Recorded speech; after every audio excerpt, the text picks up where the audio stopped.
Mesdames, Messieurs, bonsoir. C'est un secteur dynamique que nous côtoyons chaque jour quand nous émettons des appels, quand nous payons nos factures d'électricité ou d'eau à travers le portail national des services publics. Le secteur du numérique et des médias est au cœur de toutes les réformes du PAG et impacte d'ailleurs tous les autres secteurs. À l'heure du bilan des 8 années de la gouvernance Talent, nous recevons sur ce plateau celle qui dirige le volet numérique, digitalisation et médias, Aurélie Adam Soulé Zoumarou. Madame la ministre, bonsoir. Bonsoir, madame la journaliste. Et merci de faire ce point avec nous. Merci à vous. Je ne suis pas seule pour conduire ces échanges avec vous. Éric Guédénon, bonsoir, chers confrères. Rebecca Kenjaroune, bonsoir. Madame la ministre, bonsoir. Bonsoir. Nous allons planter le décor de cette émission avec un reportage réalisé justement sur le terrain. Nous allons justement voir, n'est-ce pas, l'évolution de l'installation de la fibre optique. C'est maintenant. Au Bénin, l'ambition d'étendre la couverture numérique des populations se concrétise chaque jour. Entre 2021 et 2026, il est prévu dans le programme d'action du gouvernement la mise en œuvre du projet de densification des réseaux haut débit. Après les grands travaux qui ont déjà permis de renforcer le backbone national, voici les coups de pioche qui illustrent la bonne exécution du projet de couverture de toute la partie ouest du pays.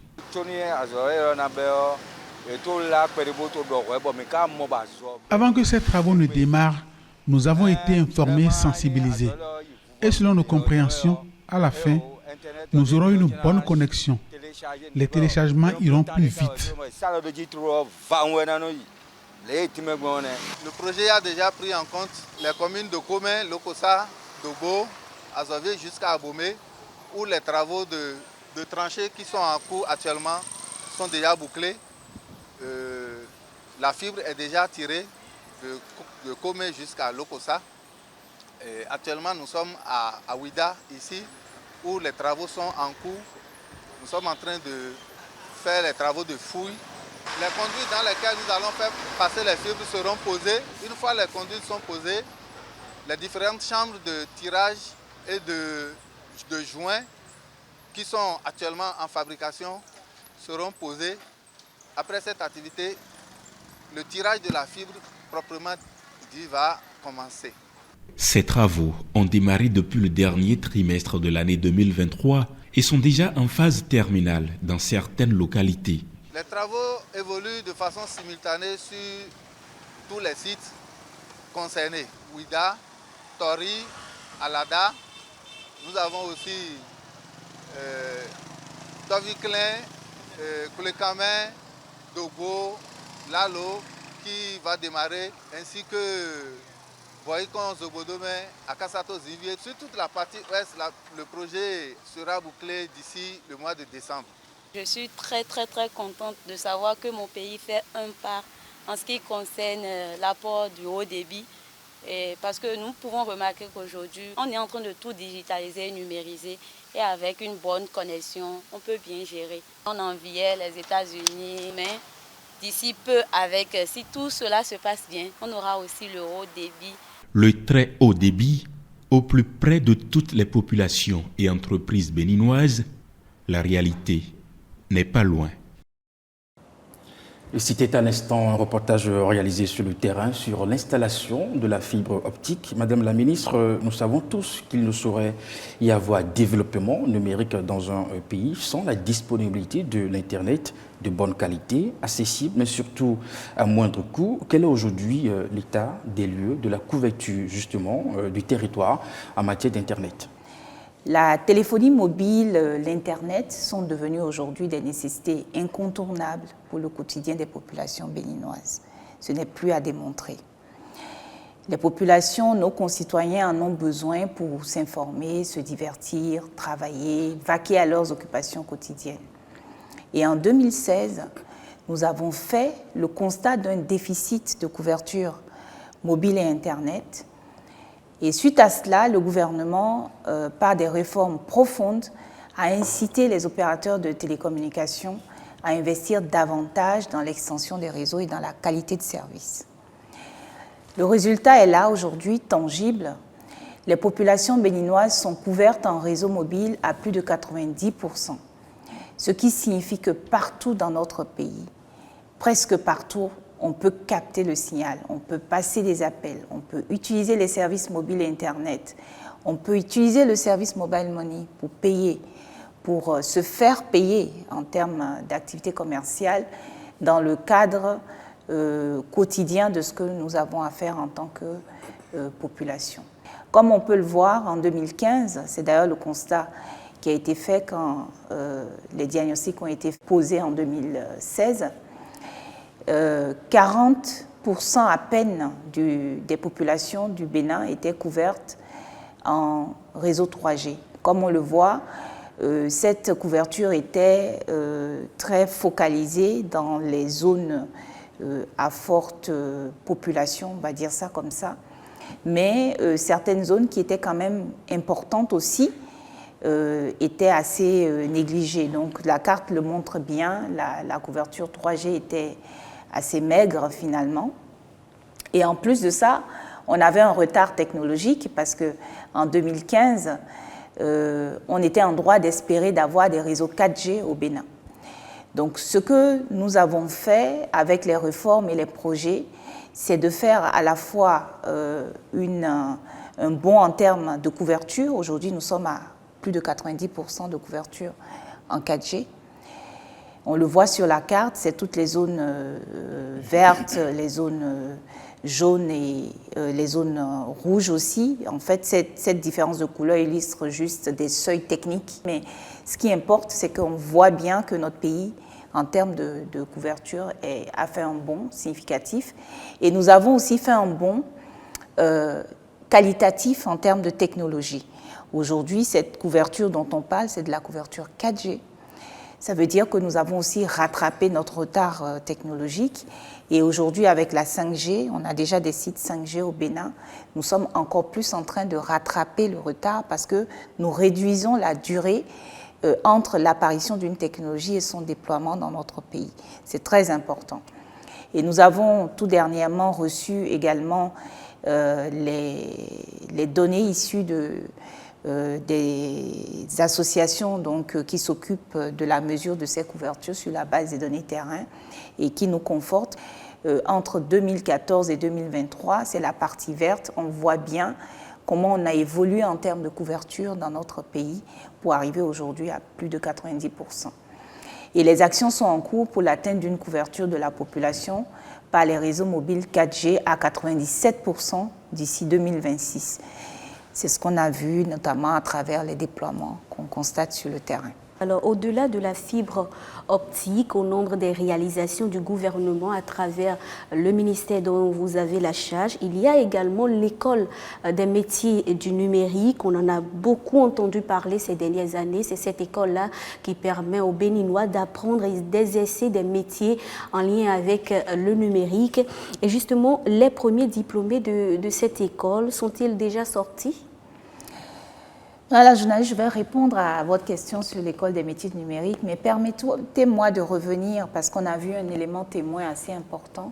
Sur la fibre optique. Sur la fibre optique. Je sais que l'une des questions que les gens se posent, c'est de dire comment on détermine les localités traversées ou pas par la fibre.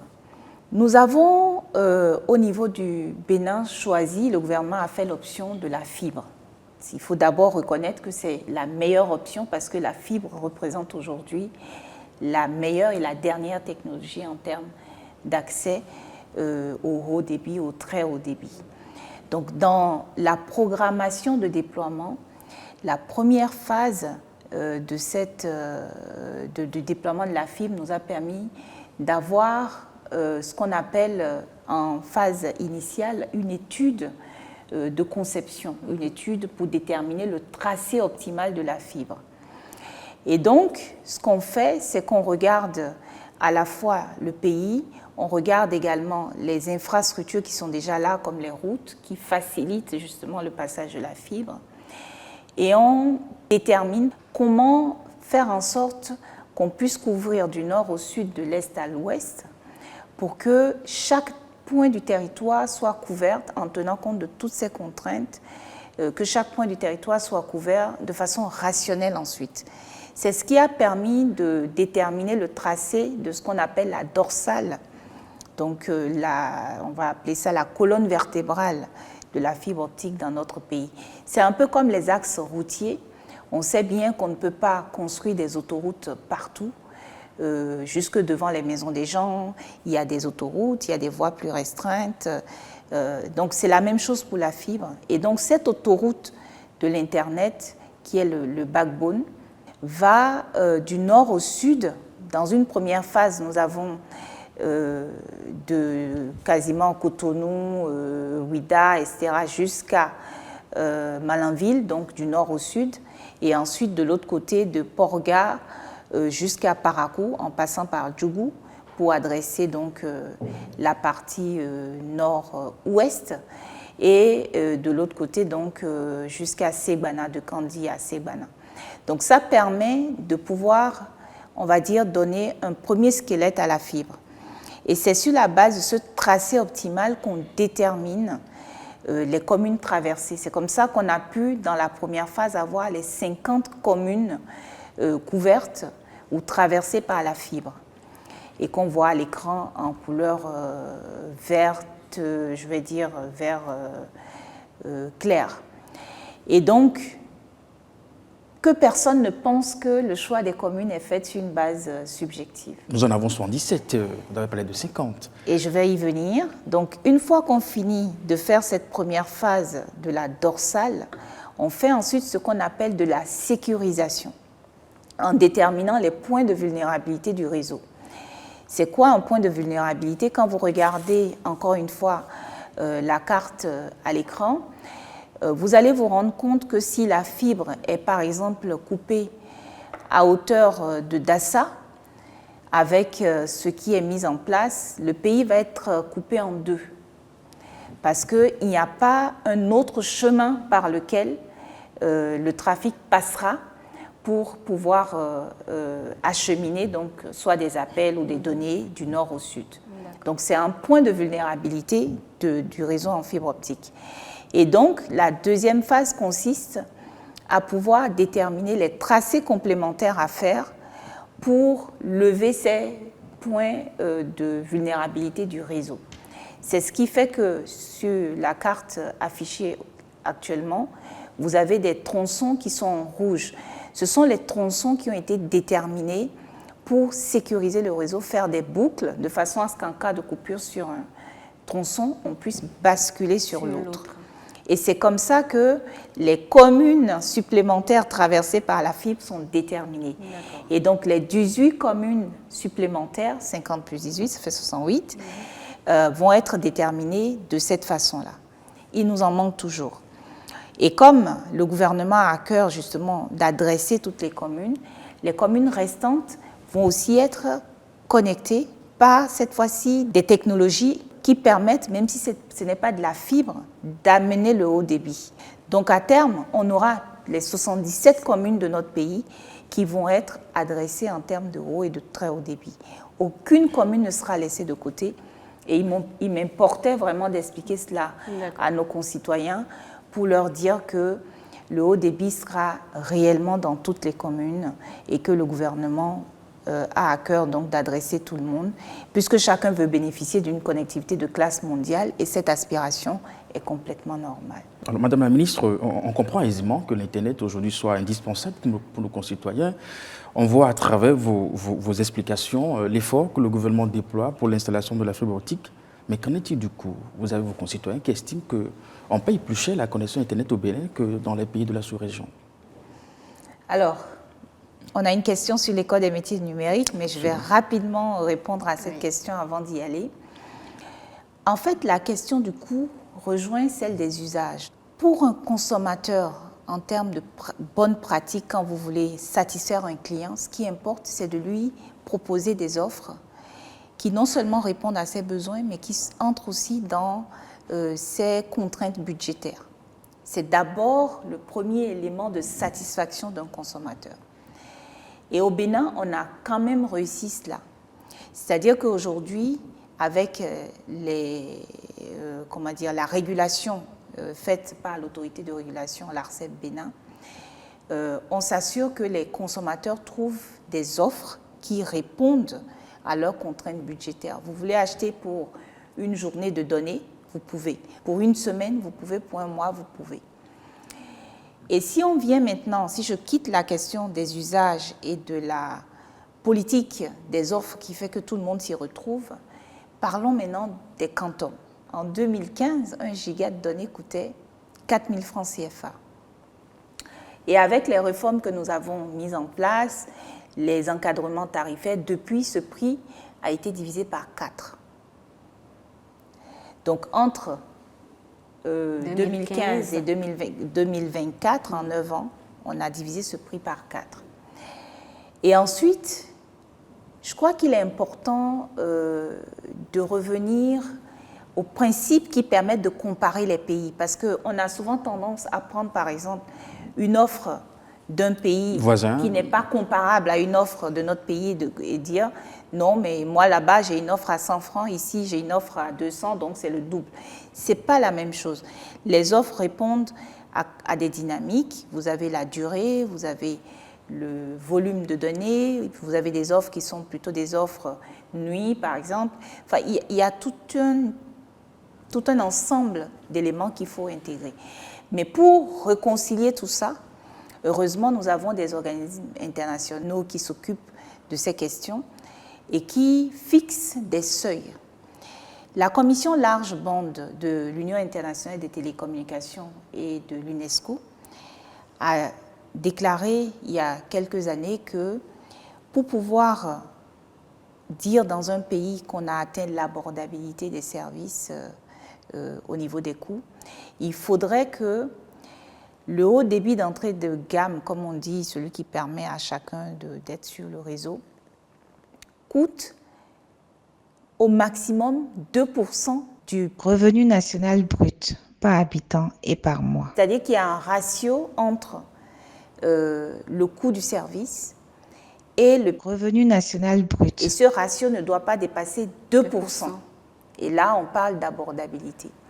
Donc, vous pouvez voir à l'écran le graphe des prix de l'Internet en partant sur ce ratio aujourd'hui au Bénin et dans les pays de la sous-région. On voit bien que dans ce ratio, nous en sommes à 0,7%, en dessous des 2%. Et des pays comme le Togo, la Guinée sont également au niveau du même ratio. Il y a d'autres pays qui sont également inférieurs à 2%, mais qui sont doubles par rapport à nous. Vous le voyez sur le graphe, à 1,3%, à 1,5%, voire plus. Mais nous voulons tendre, nous sommes déjà bons, mais nous voulons tendre vers les meilleurs, comme ceux qui sont à 0,2%, 0,4%. Et c'est pour ça qu'il y a des politiques publiques que nous mettons en place, des encadrements tarifaires que le régulateur met en place, que nous avons aussi de la concurrence, parce que la concurrence permet aussi d'avoir des tarifs intéressants. Et tout ça va nous mener, bien que nous soyons déjà bien en termes de ratios, vers des ratios encore plus faibles. C'est notre objectif et le gouvernement travaille à cela. Mais est-ce que vous avez un regard sur ces entreprises qui offrent les services Internet, puisque les populations estiment que par moment on les gruge? Est-ce que vous êtes un peu sensible à ce genre de plaintes? C'est notre engagement. C'est pour ça qu'il y a un régulateur sur le terrain. Le secteur des télécommunications est un secteur libéralisé, donc un secteur soumis à la concurrence. Et donc il y a un arbitre, il y a un gendarme, et c'est le régulateur. Et il y a un prescripteur qui est en fait l'État, le gouvernement. Donc cet ensemble-là permet de s'assurer que non, les populations ne sont pas grugées. Il y a aujourd'hui quelque chose de fondamental qu'il faut comprendre. C'est que nous avons entre nos mains des terminaux que parfois tout le monde ne sait pas utiliser. Lorsque vous allez sur Internet, sur des sites de vidéos, que les gens aiment souvent regarder, ou bien même dans des applications où aujourd'hui on peut s'envoyer de l'audio, de la vidéo. C'est ça. Beaucoup ne savent pas qu'il y a des paramètres à configurer pour que quand vous ouvrez la vidéo ne soit pas en train de passer avec la résolution maximale qui vous dépense le maximum de vos données. Donc il y a aussi, et c'est dans cela que nous pensons qu'il faut aller beaucoup à l'éducation numérique, le gouvernement y est engagé, le secteur privé aussi, pour expliquer aux gens que les terminaux qu'ils utilisent sont aussi des éléments de consommation. Et aussi leur expliquer qu'il y a des usages qu'il vaut mieux réserver quand on est à la maison avec son réseau à fibre optique qui est illimité, et d'autres usages au niveau, donc quand on est en déplacement avec son téléphone mobile. Donc tout ça, c'est une question de consommation aussi et de rationalisation. Et enfin, le régulateur est disponible lorsque quelqu'un se sent grugé. Il y a des voies pour se plaindre et il y a des moyens d'aller interroger les systèmes pour avoir des données de consommation pour pouvoir faire des vérifications. Donc, il n'y a pas de tabou en la matière. D'accord. Et je reviens à votre question sur l'école des métiers. Justement, sur l'école des métiers du numérique, dont on a beaucoup entendu parler ces dernières années. Est-ce que la première vague, donc les premiers diplômés sont déjà sortis et prêts pour l'emploi? Oui, les premiers diplômés sont non seulement prêts, mais ils sont en emploi pour la majeure partie d'entre eux. Alors, lorsque le gouvernement a décidé de créer l'école des métiers du numérique, nous savions que cette école aurait un grand écho, aurait beaucoup de succès. Pourquoi? Parce que la formation qui est proposée initialement, la formation de technicien d'intervention télécom, était très attendue, le besoin était immédiat. Mais également du fait, donc le succès du fait de la pédagogie utilisée qui est très pragmatique et orientée métier, et des actions de développement professionnel des étudiants. Donc ces trois éléments nous ont tout de suite donné le ton sur le fait que cette première filière de l'école des métiers numériques allait vraiment connaître un essor, et c'est ce qui s'est passé. L'EMN a proposé dès son ouverture cette formation de technicien d'intervention télécom. C'est une formation en 6 mois qui permet aux apprenants de profils divers de se faire former à ce métier du domaine de la fibre et technologies apparentées et de proposer leurs compétences aux entreprises du secteur. Aujourd'hui, plus de 100 apprenants, 100 personnes ont été diplômées de cette filière de technicien d'intervention télécom, et pour 80% d'entre eux sont déjà recrutés en train de fournir ces compétences dans des entreprises. Une partie est dans l'auto-entrepreneuriat, en freelance, etc.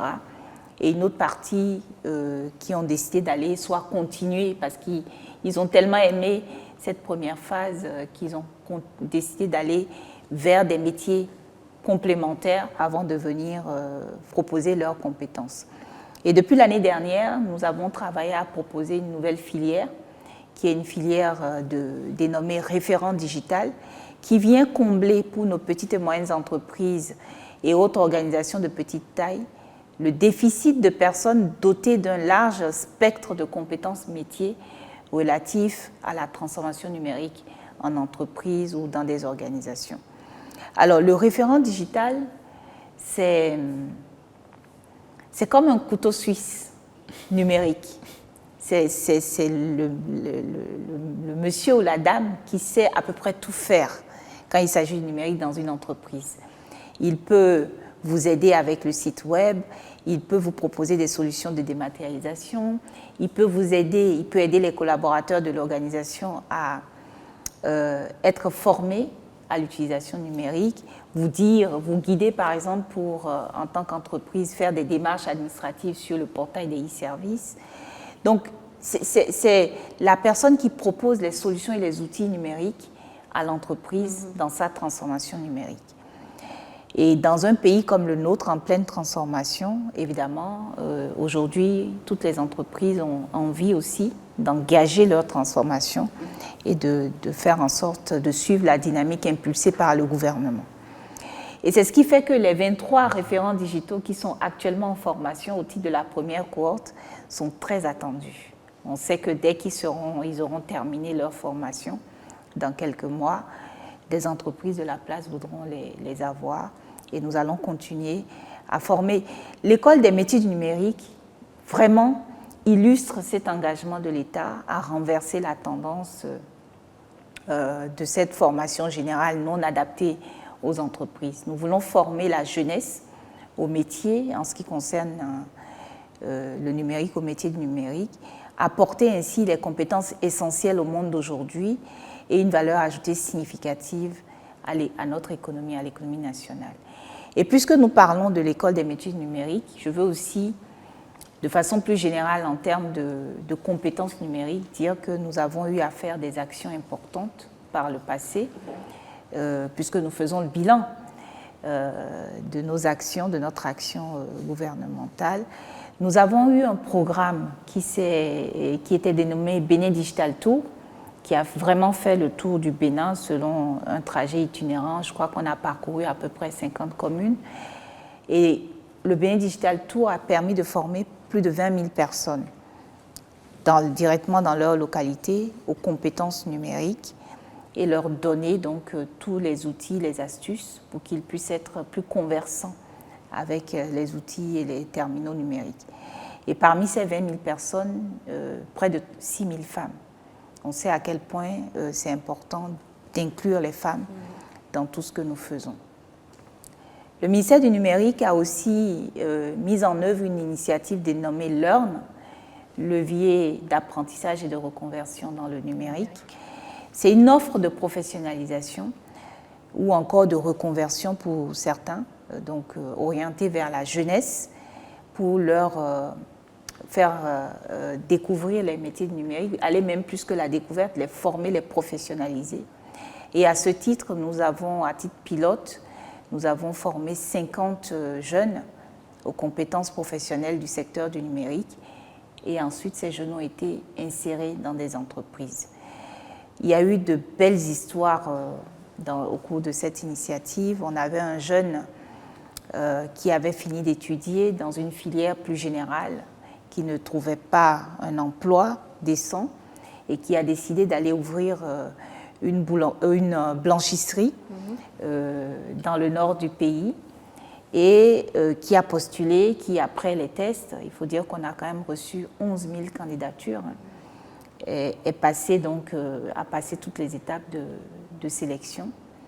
Et ce jeune aujourd'hui s'est fait former professionnel du secteur dans une entreprise aujourd'hui et l'entreprise est très contente de l'avoir. Donc ce sont des histoires comme ça aussi que nous arrivons à créer avec cette professionnalisation autour des métiers du numérique. Eh bien, Madame la Ministre, dans la suite de cette émission Bilan, nous allons suivre un autre reportage terrain réalisé sur les points numériques communautaires. Moi, j'ai l'habitude même d'aller jusqu'à Dassa, parfois aussi à Boycon, pour faire mes recherches. Tout comme Étienne, ils étaient nombreux, ces habitants de la commune de Savet, à parcourir plusieurs dizaines de kilomètres pour avoir une bonne connexion Internet, un véritable parcours de combattants. Bien avant l'arrivée du centre, à l'exception des forfaits Internet que nous payons chez Move et MTN et autres réseaux GSM, il n'y avait pas du tout un centre où l'on peut naviguer comme ça. Il y a longtemps que Savet manquait un centre d'Internet où il faut aller chercher des informations. Dans le passé, quand il dit dans le passé, les 10 ans, 15 ans passés là, c'était difficile. Mais aujourd'hui, tout ça n'est qu'un vieux souvenir. Grâce au gouvernement, à travers le ministère du Numérique et de la Digitalisation, Savet a été choisi en effet pour faire partie des 43 communes bénéficiaires des points numériques communautaires. Avec ces PNC, Internet est devenu plus accessible pour ses apprenants. Je viens souvent, on fait des exposés, je fais des recherches. L'arrivée du PNC a été la bienvenue parce que ça a soulagé un tant soit peu les attentes, les peines de la population. Environ 40 personnes en moyenne fréquentent ici le PNC de Savet par jour. À l'instar des autres points numériques communautaires, le PNC de Savet comprend entre autres un local, des ordinateurs, une imprimante, des places assises, un groupe électrogène et des panneaux solaires pour assurer la disponibilité de l'énergie et plusieurs gigas de débit Internet. Puisque c'est le seul centre par excellence de navigation dans la commune de Savet, je ne peux que donner une très bonne appréciation pour ceux qui ont eu l'idée de mettre ce centre en pratique. Je viens très souvent ici pour faire des recherches Un bon enseignant doit à tout moment être à côté de l'ordinateur pour avoir des informations. En fait, c'est la vie d'aujourd'hui et il faut être dans le TIC à tout moment. L'exécutif étant à l'écoute des populations, envisage déjà de renforcer bientôt les points numériques communautaires. De nouveaux seront construits également pour le bonheur d'autres Béninois. Madame la ministre, visiblement, les habitants de Savès sont heureux de ne plus pouvoir parcourir des kilomètres avant d'effectuer des recherches. C'était finalement le but escompté, n'est-ce pas? Oui, tout à fait. Alors, il faut déjà dire d'où on est parti. De 0 PNC, en fait, en 2016, aujourd'hui, nous en sommes à 43. Donc, ce que vous avez à Savès, vous les avez dans 42 autres communes. Donc aujourd'hui, nous avons 43 communes de notre pays qui sont dotées de cette infrastructure qui permet effectivement aux jeunes, moins jeunes aussi, de venir utiliser les... Comme Étienne. Tout à fait, et c'est très bien, de venir utiliser les outils numériques pour le besoin qu'ils en ont. Les PNC sont des cybercafés publics installés par l'État, équipés d'ordinateurs, de connexion Internet, mais très important, d'un service d'assistance et de formation. Et ces PNC ont vocation à aider les populations à leurs pratiques ou leurs usages numériques, donc rendre l'Internet populaire, notamment auprès des élèves et étudiants pour leurs recherches, on l'a vu, et de façon générale, toute la population pour la consommation des services numériques gouvernementaux. Alors, 40 personnes par jour, ça c'est la moyenne à Savès, mais on a des PNC où c'est plus que ça. Donc vous imaginez l'impact que ces infrastructures ont dans ces localités. C'est pour ça que nous avons décidé dans la programmation justement d'en faire plus. Donc 43 communes, nous allons passer bientôt à plus, avec la mise en place de 30 PNC supplémentaires. Ça fera donc 73. Et un peu plus tard encore dans la programmation, à peu près 60-70. L'objectif, vraiment, ce que nous visons, c'est d'avoir à minima 2 PNC par commune. Donc selon un maillage que nous allons déterminer pour rapprocher le plus possible ces infrastructures des populations. Et nous allons donc permettre que les services d'assistance et de formation se renforcent aussi. Ce sont des infrastructures qui nous permettent d'être au plus près des populations, de leur montrer l'intérêt des services gouvernementaux. C'est aussi des infrastructures qui sont beaucoup utilisées lorsque il y a par exemple besoin que des enseignants envoient des données sur la plateforme de l'éducation vers le ministère et les structures de contrôle. Donc, c'est des infrastructures qui ont du sens et surtout qui permettent à nos jeunes d'avoir des endroits sains où ils peuvent aller se documenter, faire des recherches, s'ouvrir au monde, amener le monde à eux. Donc, c'est typiquement le genre d'action auquel nous tenons vraiment dans notre stratégie numérique. D'accord. Et justement, à côté de ces points numériques communautaires, on a également les salles de classe numérique. Et justement, une de nos équipes régionales était sur le site du CEG Albarika de Parakou. Voici le moisson. Un cours de sciences de vie et de la terre administré dans la salle de classe numérique du CEG Albarika de la ville de Parakou. Les professeurs de plusieurs disciplines exploitent fièrement, depuis plus de 4 ans déjà, ces outils technologiques. Je prends par exemple la classe de première où nous abordons le volcanisme, le séisme. Bon, on a parfois du mal à expliquer ces notions-là aux apprenants.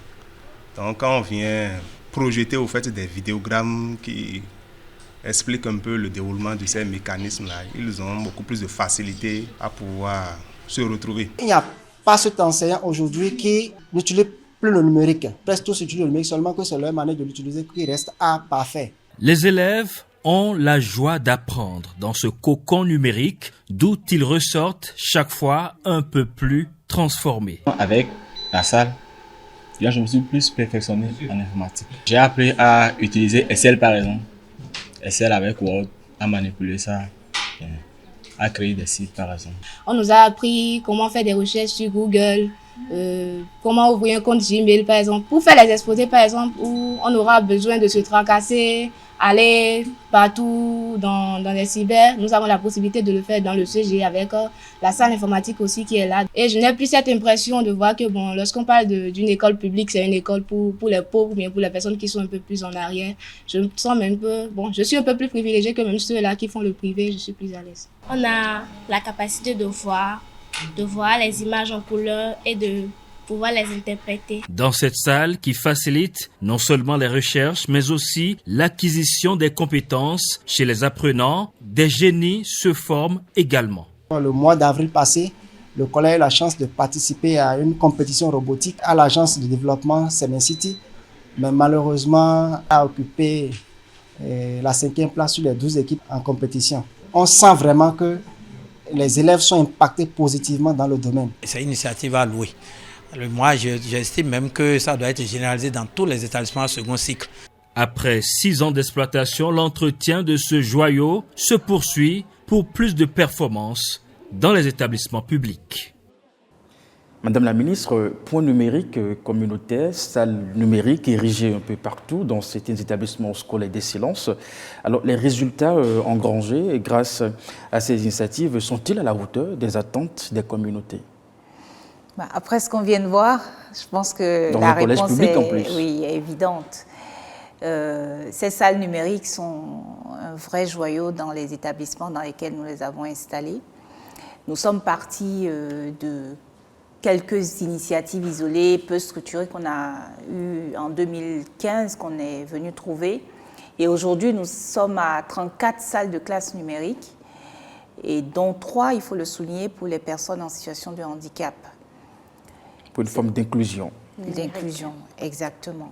Donc, l'initiative des salles numériques, ça va dans le sens de la volonté du gouvernement de ne pas faire des apprenants béninois, des jeunes béninois, des sous-formés ou des formés en retard par rapport à la technologie à côté de leurs pairs des autres pays. Vous savez, le monde est aujourd'hui un village. Donc, il faut que nos jeunes soient suffisamment aguerris à la maîtrise de l'outil numérique. Donc, les salles numériques, on a parlé tout à l'heure des points numériques communautaires, les salles numériques aussi ont été installées dans les communes, dans les établissements dans les communes.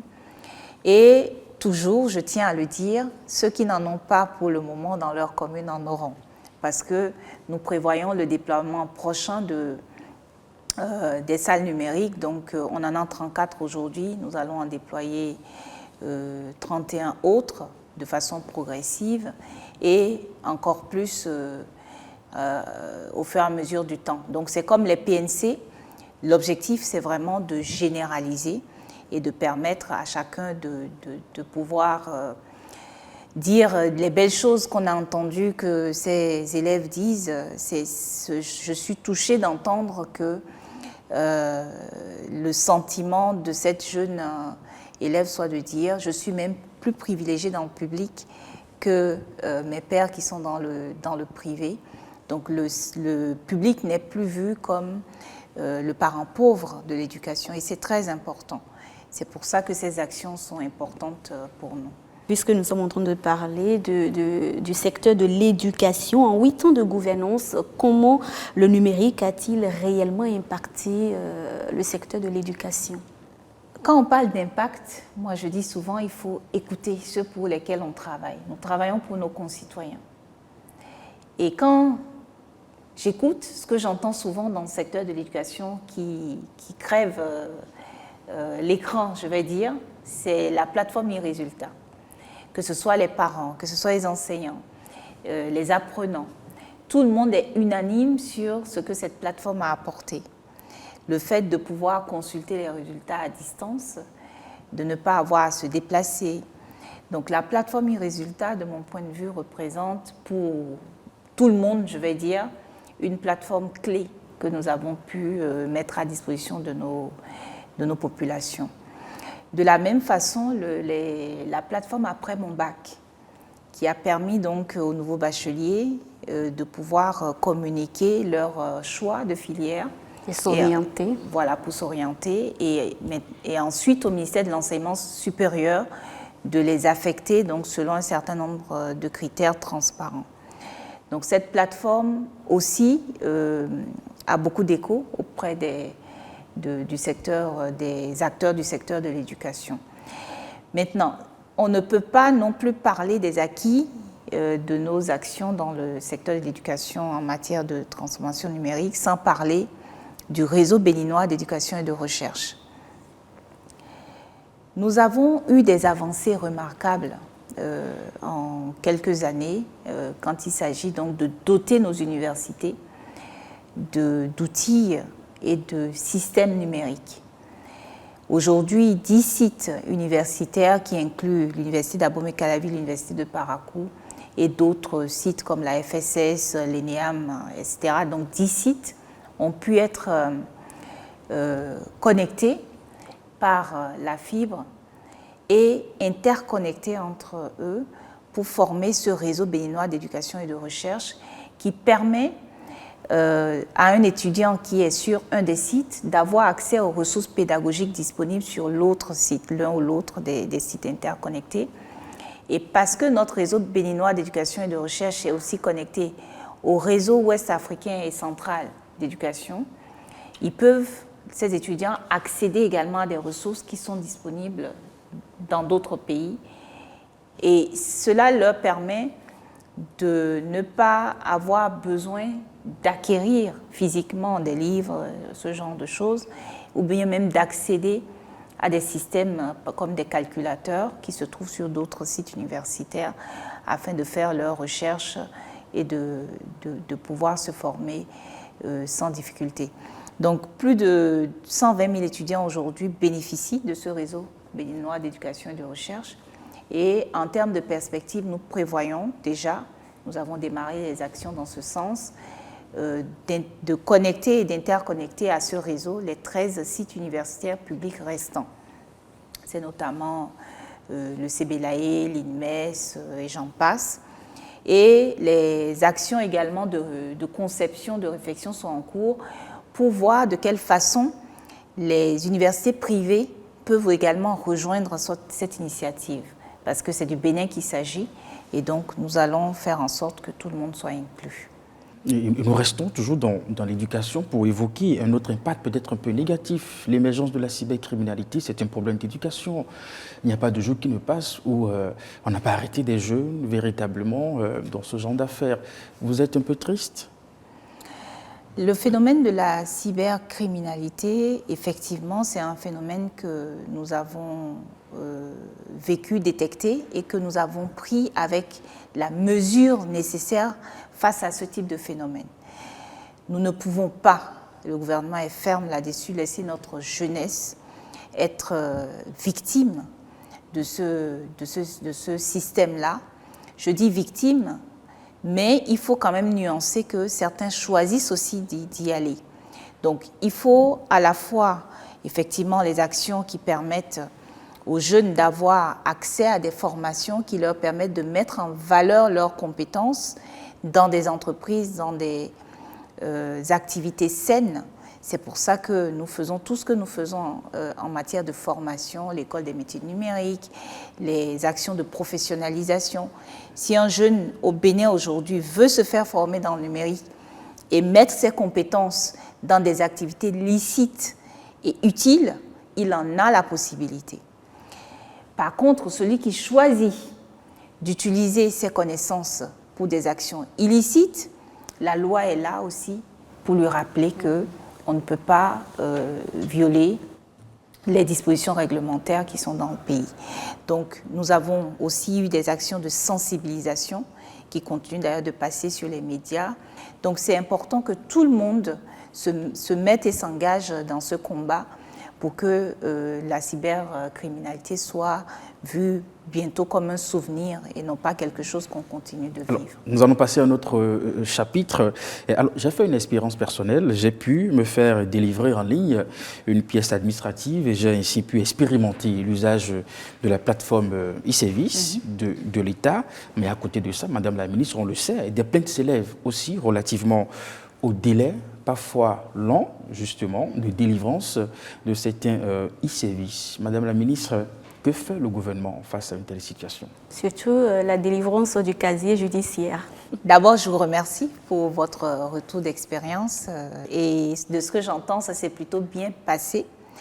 Et la question que vous posez sur les délais de réponse longs, notamment effectivement au niveau du casier judiciaire qu'on a connu, cette question me réjouit parce que ça montre quelque chose. Ça veut dire que ce que nous avons fait, cette vision que nous avons eue de dématérialiser, de permettre que les gens transactent ou fassent des transactions avec l'État, avec l'administration, de chez eux 24 heures sur 24 sans se déplacer, c'était salutaire. La vision était juste et nous l'avons implémentée. Ce qui fait qu'aujourd'hui, les populations qui mettaient des semaines à obtenir un casier judiciaire et qui savent que désormais c'est 72 heures, eh bien, ne veulent plus accepter qu'on leur délivre des casiers judiciaires dans des délais qui ne sont pas ceux indiqués sur notre plateforme. C'est très bien. Et je veux vraiment encourager ces retours d'expérience lorsque nous sommes défaillants. Nous voulons bien faire, mais des fois, on peut être défaillant, et cela nous permet de nous corriger. Alors, je comprends donc parfaitement la frustration ressentie et je veux rassurer nos concitoyens que des actions ont été mises en œuvre pour corriger la situation relative au casier judiciaire. Je veux dire ici avec fermeté que le gouvernement condamne ce type d'acte, qui est vraiment à contre-courant de ce que nos actions en matière de dématérialisation prônent. Nous voulons simplifier la vie aux usagers, nous voulons simplifier la vie à nos concitoyens lorsqu'ils sont en relation avec l'administration publique. Et nous ne voulons pas que ces e-services-là servent de canaux de rançonnement au détriment des concitoyens. Et cela me permet donc de parler de ce qu'on a aussi fait dans le volet e-service. Depuis 2016, nous avons mis en place d'importants e-services qui sont complètement entrés dans la vie des populations aujourd'hui. Les gens peuvent accéder aux services publics de l'administration depuis chez eux, 24 heures sur 24, pour consommer plus de 210 services publics, dans tous les domaines d'ailleurs. Et les chiffres sont assez édifiants. Savez-vous que depuis que nous avons commencé, nous avons eu plus de 500 000 demandes de casiers judiciaires qui ont été exprimées. Nous avons délivré plus de 80 000 e-visas au niveau de la plateforme e-visa. Les concitoyens ont effectué plus d'1 million de paiements de factures d'eau par le biais de cette plateforme, presque 900 000 paiements de factures d'électricité. Et si je vais sur le secteur du voyage, plus de 200 000 demandes de passeports ordinaires biométriques ont été traitées en ligne. Et en ce qui concerne les immatriculations de contrôle technique, plus de 55 000 attestations de contrôle technique automobile périodique ont été délivrées. Je ne parle pas des extraits de registre de commerce. On sent que la plateforme de e-service est devenue un élément essentiel de la vie de nos concitoyens. D'accord. Parlons à présent des médias, oui, puisque vous êtes également au charge du secteur des médias. Et donc, nous allons parler de la TNT qui a été lancée depuis février 2023. L'idée de départ, c'est que la TNT apporterait une nouvelle ère à la télévision dans notre pays. Pouvez-vous nous dire si les fruits ont tenu la promesse des fleurs aujourd'hui ? Oui, en matière de télévision numérique terrestre, nous avons pu atteindre les objectifs que nous nous sommes fixés. Le premier élément qui permet de savoir que la TNT a apporté un plus, c'est la couverture de la télévision dans le pays. La TNT a permis de relever la couverture de la télévision. En analogique, on était à moins de 20% de couverture. Donc, les Béninois qui voulaient la télé, dans certaines zones, n'y avaient pas accès. Sans compter que pour certaines chaînes, les émetteurs étaient situés dans des zones de niche. Donc, aujourd'hui, on a un multiplex national composé de plusieurs chaînes accessibles sur toute l'étendue du territoire par le biais d'un réseau de diffusion composé de 29 sites 29 sites, certes, mais vous savez, on parle de rayonnement. Donc là, pour le coup, je rassure les téléspectateurs qu'on n'a pas besoin d'un site par commune pour couvrir le territoire. Parce que les lois de la propagation nous permettent de pouvoir avoir un réseau composé de 29 sites, mais qui couvre largement le pays. Donc, ces 29 sites, comme on peut le voir à l'écran, nous permettent aujourd'hui d'avoir une couverture de plus de 95% et de permettre donc aux Béninois de bénéficier des services de la TNT, des chaînes télé de qualité, il faut le dire aussi, chez eux. Et ensuite, il est important de mentionner que le gouvernement a joué également sa partition au-delà des investissements énormes qui ont été consentis pour construire le réseau, un réseau de qualité. Il a fallu aussi une exonération des droits de douane et de taxes sur les décodeurs pour permettre aux Béninois de s'équiper pour recevoir la TNT. Et en plus de ça, le gouvernement a décidé de fixer un prix plafond pour le décodeur de base, afin d'être sûr que la politique des décodeurs ne va pas exclure certaines catégories de la population. Non content d'avoir fait tout ça, le gouvernement a voulu aller encore plus loin en ramenant pour les décodeurs donc, que nous avons acquis, tout au moins pour être sûr de la disponibilité des décodeurs sur le territoire, parce que nous nous sommes appuyés sur l'expérience des autres pays. On a vu qu'il y a eu des ruptures de stock justement dans d'autres pays assez rapidement. Donc nous avons anticipé et nous avons acquis des décodeurs pour être sûr de la disponibilité qu'on a mis à disposition dans toutes les communes du Bénin. Et c'est pour ces décodeurs acquis par l'État, l'État a décidé de les mettre à la disposition des populations, non pas au prix plafond qui était le prix pratiqué par les distributeurs privés, mais à un prix subventionné. Donc on est passé d'un prix de 18 000 francs à 5 000 francs pour le kit. Tout ça pour faciliter l'accès des populations aux décodeurs. Et donc, on a vu une vraie ruée de nos populations vers ces décodeurs. Les populations ont voulu s'équiper, évidemment, c'est normal. Et donc, puisqu'on suit les stocks dans les communes, et selon l'état des stocks, nous réapprovisionnons. Donc, en ce moment, par exemple, nous sommes en train de réapprovisionner à Cotonou, à Calavi, dans certaines localités où nous avons constaté qu'il y a eu plus d'engouement que dans d'autres. Donc, et il y a des actions de communication qui sont également prévues. Donc nous suivons cela de près parce que nous voulons que nos populations bénéficient des services de la télévision. Toujours dans l'environnement des médias, le PAG a prévu la modernisation des médias de services publics.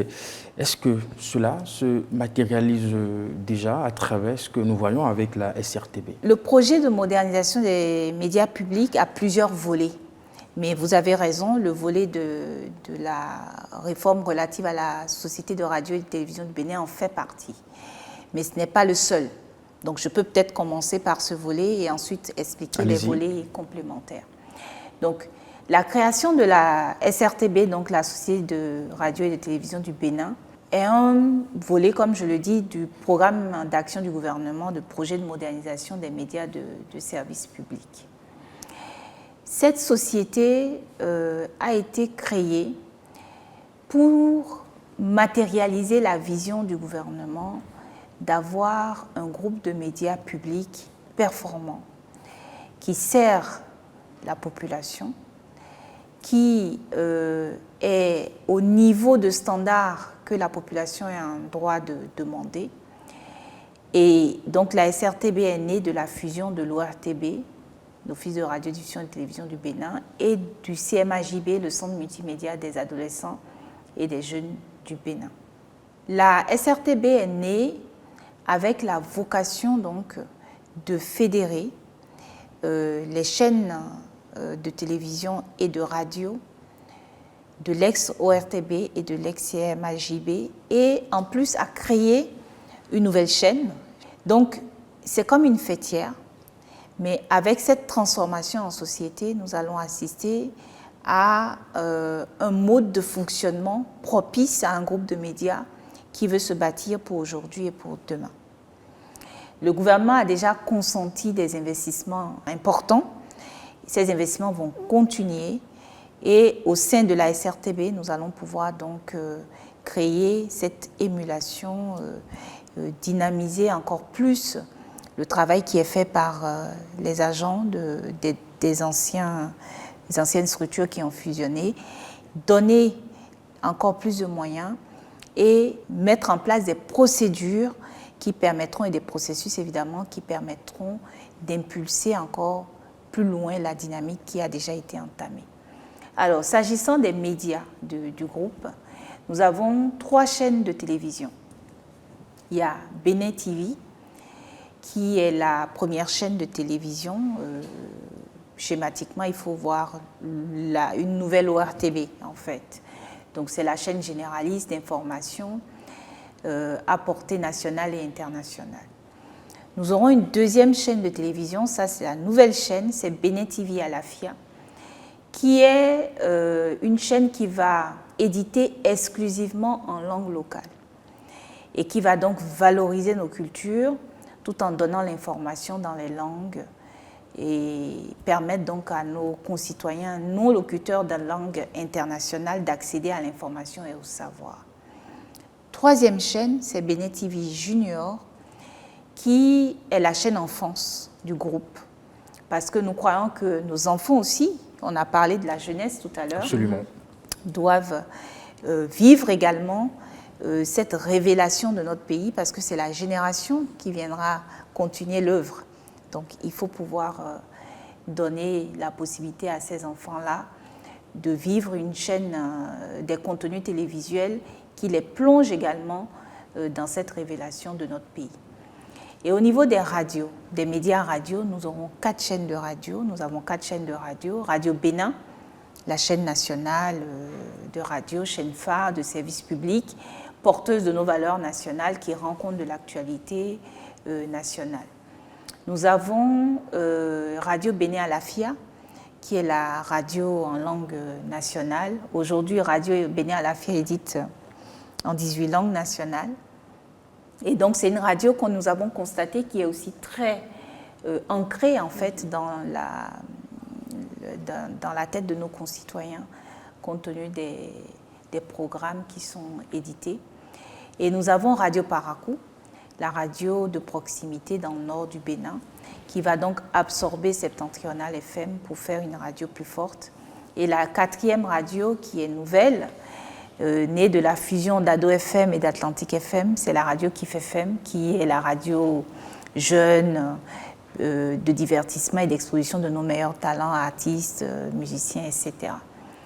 Donc, c'est une offre audiovisuelle assez riche et que nous allons implémenter avec la vigueur, l'engagement que cela requiert et avoir donc ce cadre, ce socle administratif, organisationnel qu'offre la SRTB va permettre donc d'éclore ces médias et de servir au mieux la population béninoise. Donc, il y a un autre volet du programme de médias de services, modernisation des médias de services publics qui concerne la mise aux normes des systèmes et des infrastructures de radiodiffusion. Donc, nous avons dans ce cadre-là investi depuis 2020 dans des infrastructures pour renforcer le réseau, aussi bien côté radio que côté télévision. Donc, côté radio, par exemple, on a eu de nouveaux émetteurs qui ont permis d'étendre la couverture de nos radios. Et aujourd'hui, par exemple, contrairement à avant, Radio Bénin Alafia, j'en parlais à l'instant, couvre tout le territoire. La Radio Bénin Alafia est reçue partout. Nous avons un autre projet majeur, c'est A+ Bénin, que le gouvernement a créé en partenariat avec Canal+, qui est venu enrichir l'offre audiovisuelle de divertissement. Nous avons également, au titre de ce projet de modernisation des médias publics, les investissements qui ont été faits sur la production audiovisuelle pour le compte de l'ex-ORTB, maintenant SRTB. Le gouvernement a investi beaucoup de ressources pour cela. Et chose importante, avant que je ne termine sur ce volet, la formation qui permettra aux collaborateurs qui travaillent de se renforcer. Il y en a besoin pour servir au mieux les populations et leur donner goût à ce que nous diffusons sur les chaînes. Je m'en voudrais, Madame la Ministre, de ne pas vous faire cette question. Moi qui suis du privé, le privé est là, les médias du service privé aussi. Finalement, on s'en tire avec quoi? Le gouvernement est transparent dans ce que nous faisons. Vous connaissez notre programme d'action. Et donc, nous avons un programme pour le secteur public, mais nous avons aussi un programme du PAG qui s'intéresse à la viabilité financière du secteur, au niveau du secteur des médias, de façon à offrir des médias de qualité à nos populations. C'est sous ce volet que se trouvent les médias privés. Et dans ce sens-là, il ne vous a certainement pas échappé aussi que le chef de l'État, le président de la République, porte une grande attention à la réforme du secteur des médias. Je suis sûre que vous n'avez pas manqué de remarquer qu'il a confié une mission à la Haute Autorité de l'audiovisuel et de la communication. Déjà, beaucoup de choses sont en cours.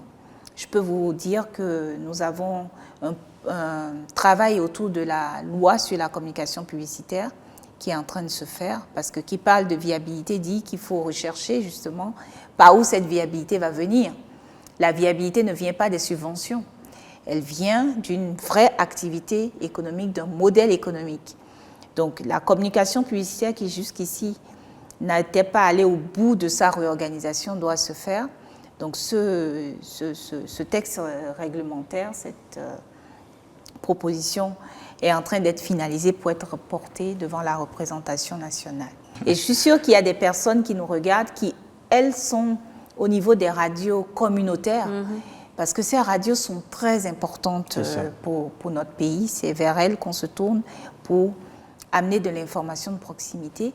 Et nous avons entrepris au ministère également de nous intéresser à ces radios communautaires pour voir comment elles sont gérées, comment assurer leur pérennité, comment faire en sorte qu'il y ait un cadre de gestion qui permette donc à ces radios de jouer pleinement leur rôle et de vivre longtemps. Donc nous avons aussi adressé ces volets. C'est un ensemble. Donc nous faisons tout ça concomitamment et je pense que la dynamique est bonne. Madame la Ministre, nous sommes à la fin de cette émission bilan. Vous avez un mot de fin? Dans le secteur des médias, je veux inviter les acteurs à avoir le courage d'entamer, de poursuivre, d'accélérer, de finaliser les transformations nécessaires au changement de paradigme du secteur des médias. C'est nous tous qui devons nous y engager, et nous le sommes d'ailleurs, et nous ferons ce changement de paradigme. Et quant au secteur du numérique, grâce aux actions acharnées, audacieuses et aux investissements du gouvernement, des régulateurs aussi, des opérateurs, des agences et structures opérationnelles, depuis 8 ans, la transformation numérique du Bénin n'est plus un rêve lointain, mais vraiment une réalité palpable. Notre pays est pleinement dans une nouvelle ère, et nos infrastructures numériques, nos services innovants, notre engagement à l'inclusion numérique sont les pierres angulaires de cette transformation. Nos concitoyens, et ça sera mon mot de fin vraiment, peuvent se sentir fiers du chemin qu'on a parcouru. On a parcouru un long chemin, nous sommes partis de loin, mais aujourd'hui on peut s'estimer fiers. Donc merci à tous. Et bien voilà, mesdames et messieurs, c'est la fin de cette émission bilan. Aujourd'hui, les positions se réévaluent et tout le monde est unanime sur les avancées dans le secteur du numérique. L'accès à Internet n'est plus un luxe. Le service public se dématérialise de jour en jour. Un écosystème numérique est aujourd'hui en pleine progression. Merci de nous avoir suivis. Madame la Ministre, merci d'avoir partagé ces moments d'échange avec nous. Merci et à très vous. bientôt.